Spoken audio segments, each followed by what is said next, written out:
લોહ પુરુષ સરદાર વલ્લભભાઈ પટેલની પ્રતિમા સ્ટેચ્યુ ઓફ યુનિટી ખાતેની મુલાકાતને જીવનનો અવિસ્મરણીય અનુભવ ગણાવતા નાઇજીરિયાના પૂર્વ વિદેશ મંત્રી જેફરી ઓન્યેમા અને બુજોલા ઓન્યેમાએ સરદાર સાહેબને પુષ્પ અર્પણ કરીને દર્શન કરતા જણાવ્યું કે સ્ટેચ્યુ ઓફ યુનિટી માત્ર પ્રતિમા નથી, તે વિજ્ઞાનનો વિકાસ, પ્રાકૃતિક સૌંદર્ય અને એકતાનું પ્રતીક છે.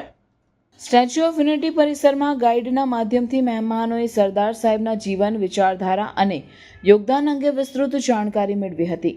તેમણે વ્યુઇંગ ગેલેરીમાંથી નર્મદા નદી અને આસપાસના વિસ્તારોનું પ્રાકૃતિક સૌંદર્ય નિહાળીને આનંદ અનુભવ્યો હતો.